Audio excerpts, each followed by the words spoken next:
Good morning, students. The topic of our discussion is branch accounts.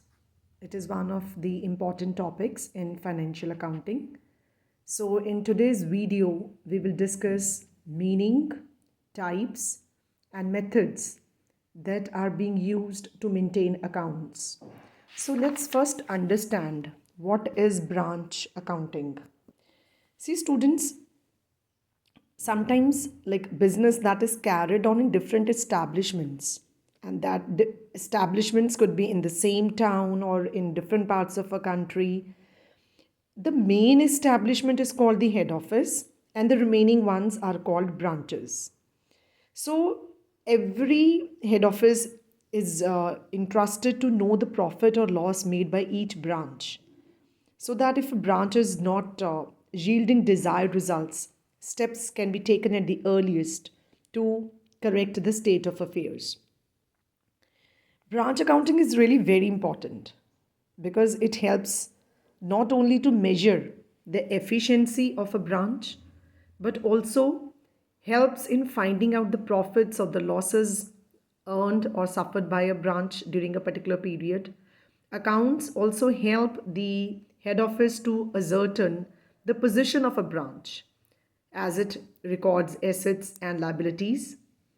And the preparation of branch accounts is also important in order to understand whether the requirements of different acts or laws have been complied with by the branch or not. There are different types of branches.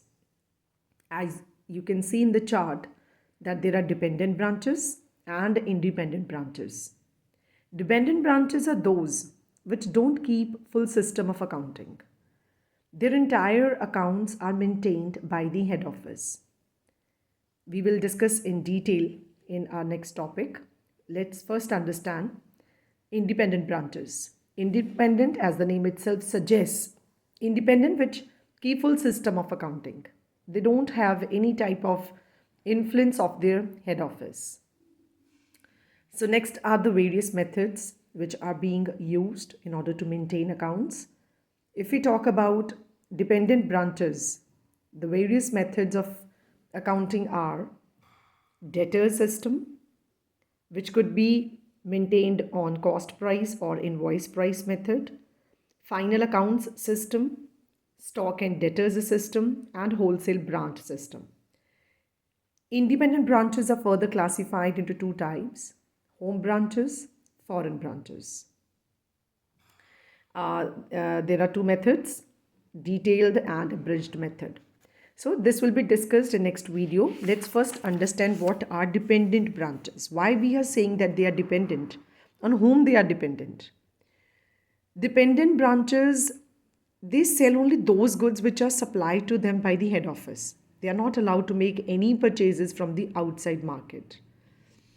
Head office supplies goods to these branches either at cost price or invoice price, and all their recurring expenses, expenses of regular nature like salary, rent, advertisement, they are paid by the head office. Petty expenses, that is expenses of very small amount, they are paid by the branch manager out of the petty cash balance. And whatever money they collect by selling the goods supplied by the head office, they are collected by them either by way of cash or cash collected from debtors. Whatever money they collect, that is deposited into the bank account opened in the name of the head office. They cannot open bank account in their own name as they are dependent branches. Sales are made by the branch normally on a cash basis, but sometimes they are permitted by the head office to sell goods on credit basis also.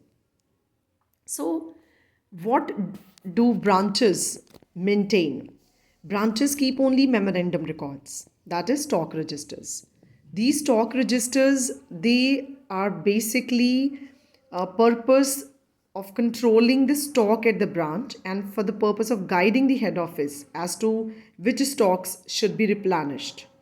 These stock registers, they show the record of each and every item, the opening stock, the stock received during the period, how much sales were effected during the period, any breakages, losses during the month. So even if the branches wish to write off the breakages, losses, for that also sanction of the head office is necessary. And branches are required to submit these statements to the head office by the fixed day, that is fixed by the head office only.